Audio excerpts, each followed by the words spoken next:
joining us on this edition of Keys to the Kingdom, a weekly word ministry program brought to you by Celebrate New Life Tabernacle Outreach and Family Worship Center. Keys to the Kingdom is a powerful and exciting word program presented by CNLT Senior Pastor Dr. Joseph W. Henderson. In 2 Chronicles chapter 7, verse 14. This is a response from God to a prayer that Solomon prayed.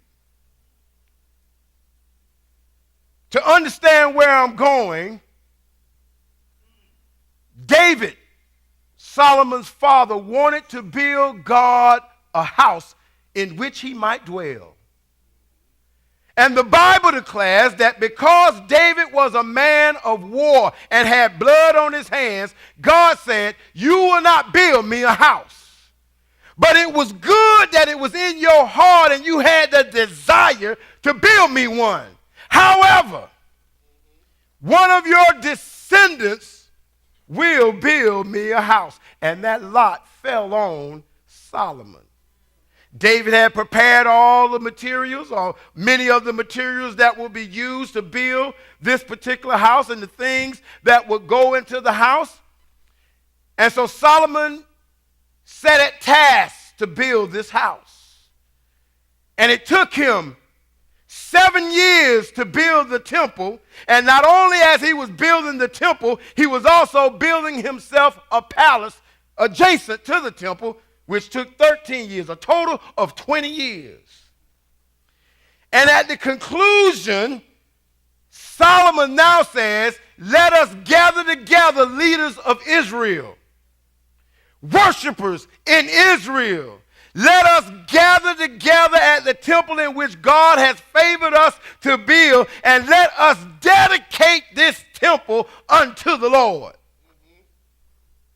And so in chapter 6 of 2 Chronicles, verse 12 to verse 42, I believe, Solomon now prays a prayer of dedication for the temple that has been built.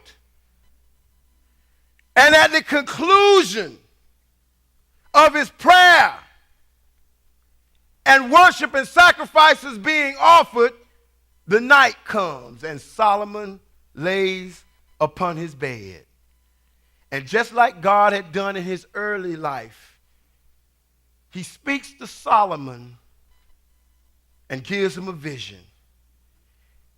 And before I tell you what he says,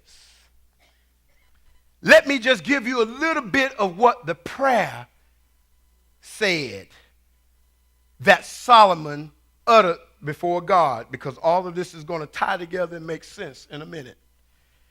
Are you still with me? Amen.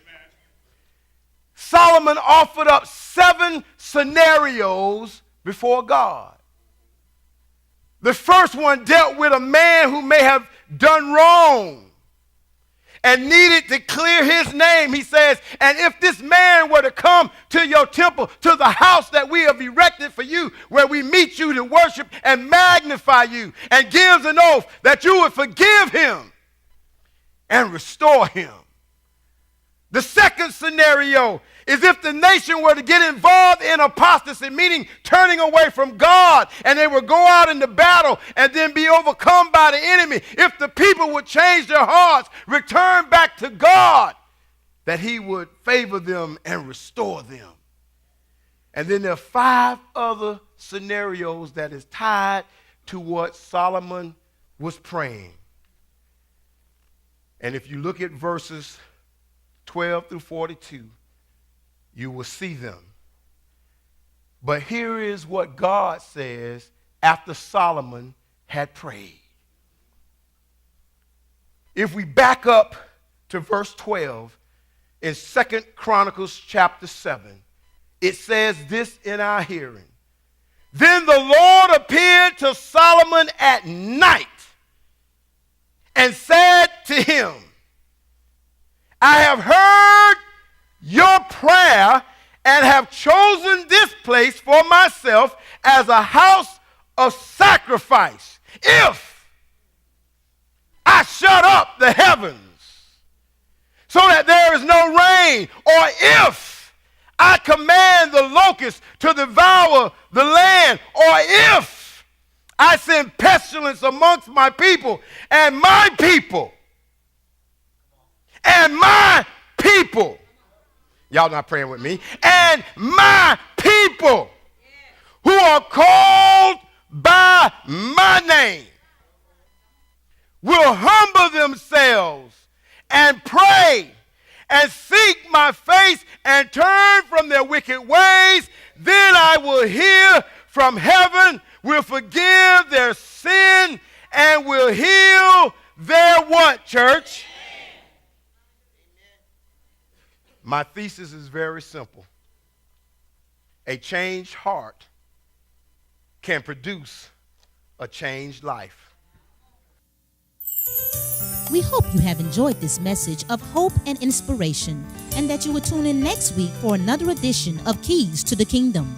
If you would like to purchase a cassette or CD of the complete broadcast, write to Celebrate New Life Tabernacle Audio Department, 3050 Agape Lane, Tallahassee, Florida, 32311. Please enclose $5 to cover the cost for each cassette tape or $12 to cover the cost for each CD. You may also call area code 850-671-4519 to request your order.